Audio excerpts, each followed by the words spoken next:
Hello, Kingdom people. Welcome to another episode of the Broke is No Joke podcast, where we talk about faith, mindset, and money in the kingdom. And I want to welcome you to today's show. It's an exciting what we're going to be talking about today, and that is of debt.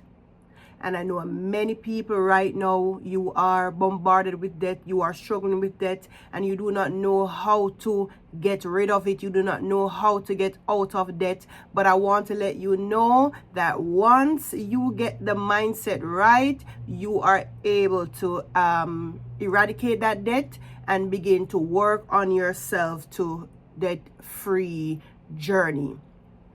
We want to understand that everything when it comes on to our finances is biblically related.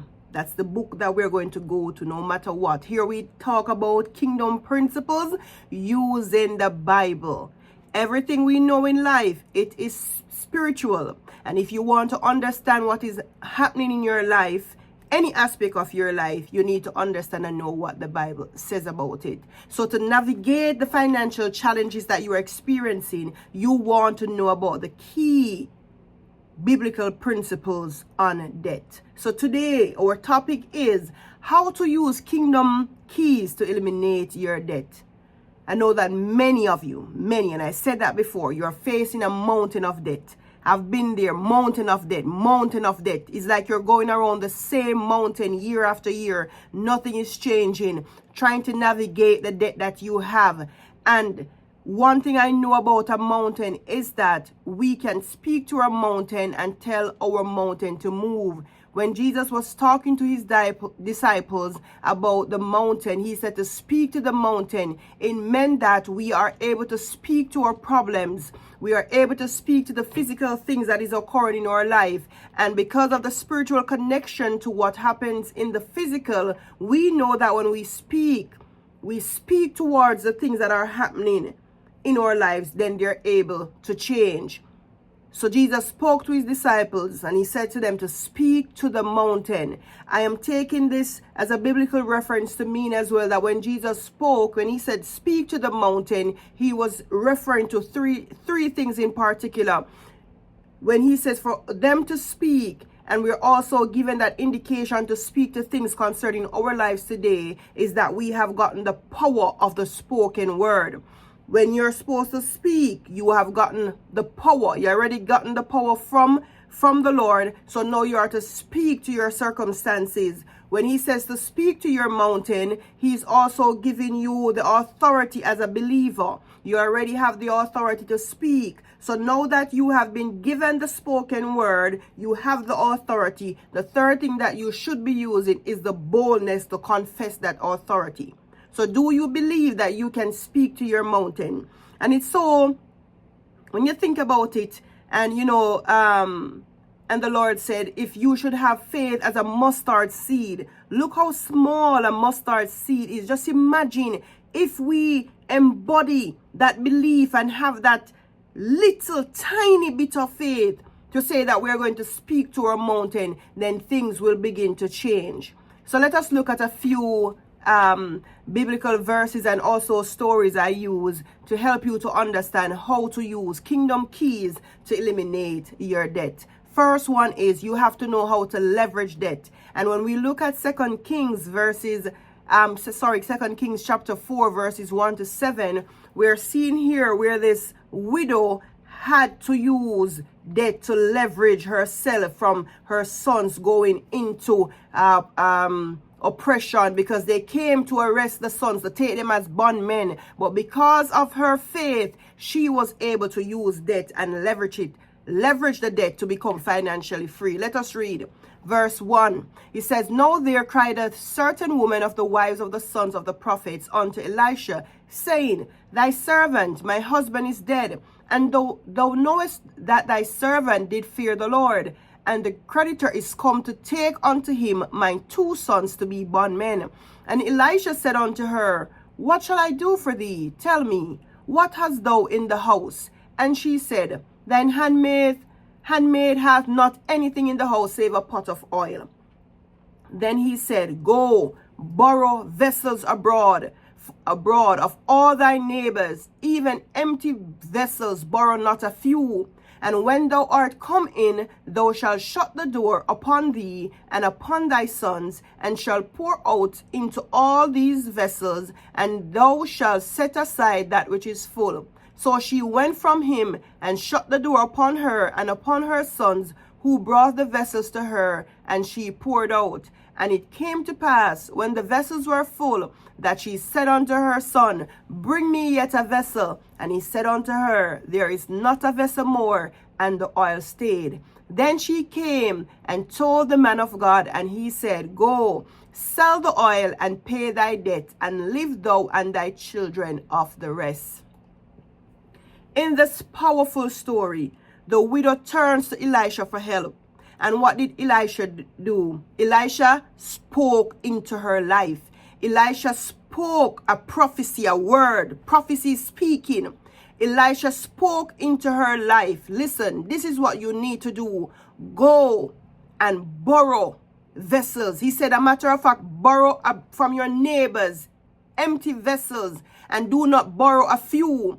That means Elisha already knew what was going to happen in terms of if she believed, and which she did, and went and gotten any amount of vessels, as long as she had empty vessels in that house, that oil would not stop pouring. So if she had vessels could have filled more than a day, days, week, or month, she would have been a very, very wealthy woman, because the oil would not stop pouring until the vessels were filled.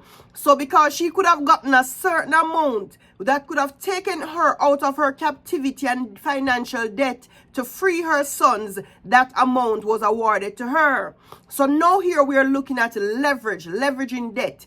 If it is that you're only going to take out debt to dress up and look nice, like personal consumption, that is what is getting most of us. And I'm guilty of that. I've been guilty of that too myself, where we have our credit cards, and what we tend to do is that we buy stuff to look good. We buy stuff to impress other people without thinking about how we could use this money to leverage to make more money for us. So you have to think like the wealthy and rich people. If you are going to take on debt, the only thing that you should take on debt to do is to use debt for leverage. Let me repeat that again. The only time you should be thinking about debt is if you are going to use that debt to leverage the debt to make you money. When Elisha said, gather as many empty jars as possible, you are looking at the fact that I am going to go out, I'm going to get everything that is necessary to prepare me to either invest in my personal development or my business, so that when I put this investment in the business, it should be returning something. Just as how you're thinking about, you may want to go to school, you want to invest in another career, you want to invest in yourself. Whatever money that you're investing, it should be bringing in more income, so that you're able to pay your debts, pay your bills, and also look about yourself, paying all that debt and becoming debt free.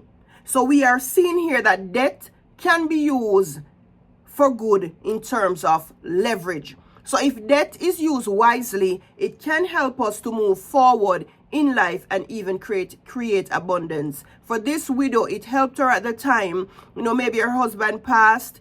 Probably he had a regular job. Whatever it is, he probably was a bondman himself, and he had to be paying back, money to those oppressors. And because he died and they probably were in poverty, the wife wasn't working. So here the bondman came to say that your sons will now come to work to repay this debt for your husband, because we have nobody to fill the space and he still owes us.